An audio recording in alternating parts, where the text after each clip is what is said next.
उसके चेहरे पे पता चल जाता है। ये लालटेन की चिमनी है जिसे रोज साफ करना होता है, और रोज साफ करने के लिए 5 बार नमाज पढ़ो। नमाजी आदमी अलग पता चला जाता है। आप मुस्लिम्स में से नमाजी आदमी जो अपनी जिंदगी को उसके हुक्म के मुताबिक जी रहा है, क्रिश्चियंस में से एक ऐसे फादर को जो हर वर्ड एंड स्पिरिट में बाइबल को फॉलो कर रहा है, और हिंदूज में से ऐसे हिंदू को जो अल्टीमेट नॉलेज को जी रहा है। किसी के चेहरे पे आप देख के फर्क नहीं बता सकते हैं कि कौन सा किस सर्विस प्रोवाइडर है उसका। सबका अल्टीमेट जो चेहरे का जो नूर होता है वो ये होता है। मैं बहुत अब जल्दी कर रहा हूँ उसको, इसलिए तो मैंने जैसे बताया था ये काम, क्रोध, मद, मोह, लाभ, राग, द्वेष, ये सब सॉफ्टवेयर के डिफेक्ट्स हैं, और इन्हीं की वजह से ये 3 सिम्टम्स जो पेशेंट्स ने कंप्लेंट किए थे वो आते हैं। अब डिफेक्ट्स ऑफ सॉफ्टवेयर को खत्म करने के लिए मैंने बताया था इंस्टॉल एंटीवायरस, कंसोल से करिए, और सिस्टम एडमिनिस्ट्रेशन। मैं इसको रिपीट कर रहा हूँ कि वो मुझे ढूंढ के एक रात में कर लिया, हम उसे ढूंढने जाते तो जरूरत नहीं लगती। अपनी कोशिश से it is very difficult to complete this task in one lifetime. उम्र बीत जाती है दिल को दिल बनाने की। आपने सुना होगा कि हर धड़कते पत्थर को लोग दिल समझते हैं, और उम्र बीत जाती है दिल को दिल बनाने की। तो ये बहुत ही एक आग का दरिया में डूब के जा रहा है, लेकिन सबसे आसान तरीका उसके घर का। आप लोगों को नींद आ रही है, स्पिरिचुअल प्रिस्क्रिप्शन फॉर कलयुग। आजकल पता है कि सब क्या करना है, और बस नाम जप इज लाइक केमोथेरेपी। कैंसर जब होता है तो केमोथेरेपी एक काम करती है, तो स्पिरिचुअल माइंड का जब कैंसर हो जाता है उसके लिए सबसे इफेक्टिव टूल जो है वो नाम जप है, जिसको हिंदू लोग माला कहते हैं, क्रिश्चियंस रोसरी कहते हैं, और हम लोग तस्बीह कहते हैं। नाम जप is as effective as what brisk walking does to your physical health. जब आप डॉक्टर के पास जाते हैं, ये ब्लॉकेज हो गया, ये हो गया, सब एक्सरसाइज करो, एक्सरसाइज करिए, सब कल से स्विमिंग शुरू कर दो, बोलोगे नहीं, सिर्फ ब्रिस्क वॉक करिए। तो what brisk walk does to your physical health, नाम जप does to your spiritual health. इस पर बहुत इफेक्टिव हो। नाम जप हो गया कीमोथेरेपी, और मेडिटेशन इज रेडिएशन। कैंसर में पहले कीमोथेरेपी देते हैं, फिर रेडिएशन देते हैं। Meditation is equal of radiation. हम माइंड कैंसर की बात कर रहे हैं। Forgive and ask forgiveness. जब तक ये अकाउंट लिए घूमोगे तो उसको तो मैं जिंदगी भर माफ नहीं करूंगा। आप अज्ञानता में अपने लिए बोझ हो रहेगा, उसको माफ नहीं करोगे उसे कोई फर्क नहीं पड़ता। तुम ये अकाउंट अपना एक कहीं लिख के घूम रहे हो। लोगों को माफ करो और लोगों से माफ मांगो। जहां भी कभी गलती हो जाए, पहला काम करो उसके पैर पकड़ लो कि भाई मुझे माफ करो, मेरी जान छोड़ो, क्योंकि ये अभी भी आउटस्टैंडिंग शो कर रहा है मेरे अकाउंट। राइट, मेरे स्टाफ मेरे पास आया करते थे, वो कहते थे साहब क्या बताएं, ठीक है ये तो हम समझ गए कि आप बेईमानी करने नहीं दोगे, लेकिन आपके आने वाला अक्सर 99% चोरी होगा, और आपसे पहले भी चोर आया, हम क्या करें? अगर हम अभी प्योर हो भी गए तो हमारे पास बहुत पाप की कमाई है, हम लोग क्या करें? मैंने कहा इसमें कोई परेशानी की बात नहीं है। गुरु नानक कहते थे जब चिंतित सो नहीं। ऐसे आज से घर में 2 अकाउंट मेंटेन करो, प्योर मनी, इम्प्योर मनी। बच्चे की पढ़ाई, बच्चे की किताबें, बच्चे की दवा दारू, बच्चे का कॉम्प्लान, बच्चे की फीस, सब कुछ प्योर मनी में से करो। बीवी की लिपस्टिक, बीवी की एक्स्ट्रा जीन्स, अपनी सिगरेट, अपनी दारू, अपने जुआ, ये सब चोरी के पैसे में से। मैंने आज से कम इतना शुरू कर दो। 21 दिन बाद वो आदमी आया, बहुत उदास था। मैंने कहा क्या हुआ? वेट करता रहा। 8 बजे जब मैं निकल रहा था ऑफिस से तो चपरास नहीं कर, सुबह से वेट कर रहा मिलने के लिए। फिर मैं अंदर क्या भेजो, मैंने कहा क्या हुआ? बोले साहब बहुत टेंशन हो गया घर में, जिस दिन आपने बताया था मुझे आपकी बात पर पूरा इत्मीनान है, तो मैंने बच्चे का तो प्योर शुरू कर दिया, लेकिन मैंने ये सोचा कि अगर मैं मर गया तो गाय तो मेरी नॉन मरती है, इसका क्या होगा? फिर बच्चा भी अनाथ हो जाएगा। तो मैंने अपनी सिगरेट कम कर दी है, दारू कम कर दी है, लेकिन मैं उसको प्योर मनी में से करता हूँ। तो अब वाइफ झगड़ने लगी है कि तुम्हें मेरी चिंता नहीं है, मेरे ऊपर सारी बात की कमाई खर्च करते हो, और अपने और बच्चे को स्वार्थ के बस से ईमानदारी की कमाई। 6 महीने बाद मियाँ बीवी बच्चा तीनों आए, और बोले साहब हमको समझ आ गया, हम लोगों ने अपनी सारी जरूरतें कम कर दी हैं, अब प्योर मनी में ही गुजारा, और बाकी जो चोरी का पैसा है बाप की कमाई है वो बोझ बन जाए। दूसरा है, जो बचपन में जब मेला देखने जाते थे तो घर से दादी कहती थी बेटा बाबा की उंगली पकड़े रहना मेले में। क्योंकि जब मेले में जाते तो बाबा की उंगली पकड़े होंगे और पहले मैं तो गुब्बारे की दुकान दिखी तो बाबा को टेढ़ा कर लिया, गुब्बारे की तरफ दौड़ गए। जब तक गुब्बारा दिखा तो सामने देखा कि वहां पे वो खिलौने वो जो झूले हैं तो वो गुब्बारा लेकर फिर उंगली उनकी ऊपर टेढ़ा किया, फिर गुब्बारे की तरफ चले, उसकी तरफ चले गए खिलौने। वहां से जब तक देखा तो मिठाई की दुकान हो गई तो वहां को खींच के ले गया। फिर आगे गए तो वो मिला वो जाइंट व्हील कहलाता है। मतलब पूरा थक के चूर लौटते समय बाबा की उंगली पकड़े हुए पूरा मेला देखा और लौटते समय उनके कंधे पे से रख के सोते हुए आते थे। अब अगर मेले में बाबा की उंगली छूट गई होती और खो गए होते तो जो गुब्बारा ले पाए थे वो भी फेंक देते और उसके बाद मेला नहीं रहता, जिंदगी का सबसे बड़ा हादसा बन जाता। तो जब दुनिया के मेले में बाबा की उंगली पकड़ के सिर्फ उंगली पकड़े रहने से आपने पूरे मेले का मजा भी लिया और सेफ घर वापस भी आ गए, तो वही कानून वही रूल जिंदगी जीने में अप्लाई होता है। जहाँ वही एप्लीकेबल है। इस दुनिया के मेले को देखते समय बाबा की उंगली पकड़े रहे, अगर हर समय उसका हाथ थामे हो तो दुनिया का मजा भी लोगे और वापस सेफ घर भी पहुंचोगे, वरना भटक जाओगे।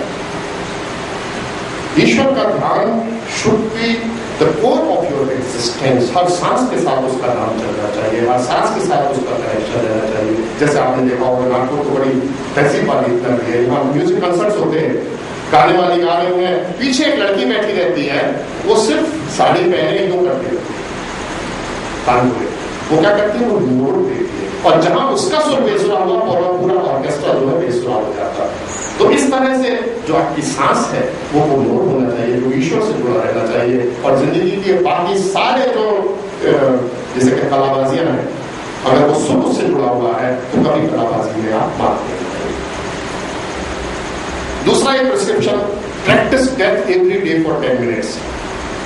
लोग इस पे भी नाराज हो जाते हैं रोज, क्योंकि ये कंपल्सरी क्वेश्चन है, इसमें से भागने से काम नहीं चलेगा। हर रोज अभी से 10 मिनट डेथ की प्रैक्टिस करना शुरू कर दीजिए कि मैं मर गया हूँ, मैं पढ़ा हूँ, इमेजिन कीजिए कौन खुश हो रहा है, कौन खुशियां मना रहा है, कौन दुखी हो रहा है, क्या माहौल हो रहा है। और जब डेली उस क्वेश्चन की प्रैक्टिस करना शुरू कर देंगे तो जिस दिन फाइनल एग्जाम होगा उस दिन वेरी इजी। इस लास्ट जो सबसे मतलब इम्पोर्टेंट टिप है वो है कथनी करनी में कोई डिफरेंस नहीं होना चाहिए।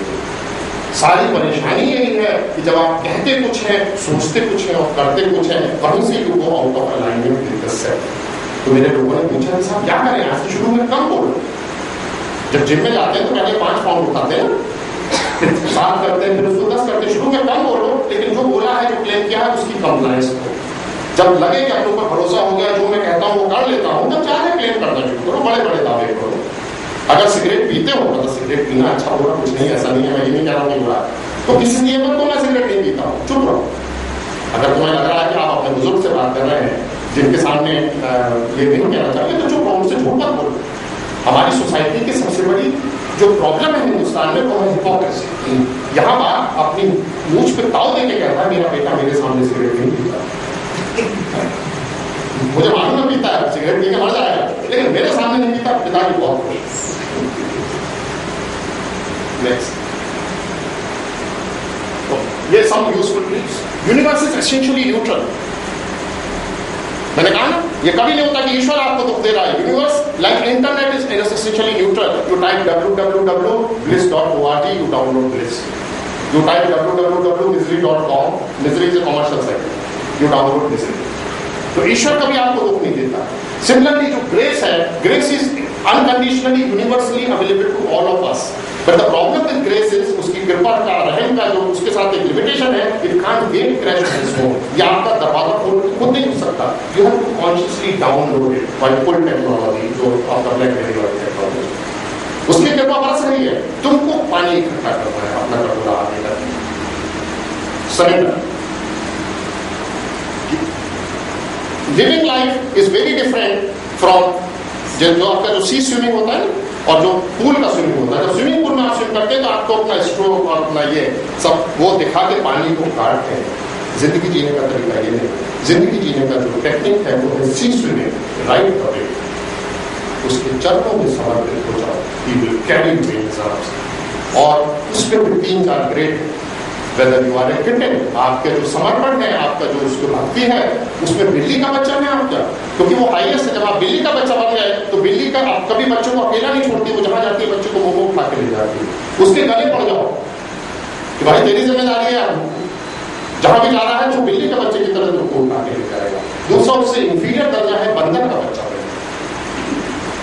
कि जब मां चलने लगे तो चटक के उसके पेट से चिपक जाओ तो वो साथ ले जाएगा। पहले मां की जिम्मेदारी है, तो खुद मोट उठा के घूमेगी, दूसरे में आपको अलर्ट करना पड़ेगा कि मां जल्दी मैं छूट ना जाऊंगी, चिपक जाओ।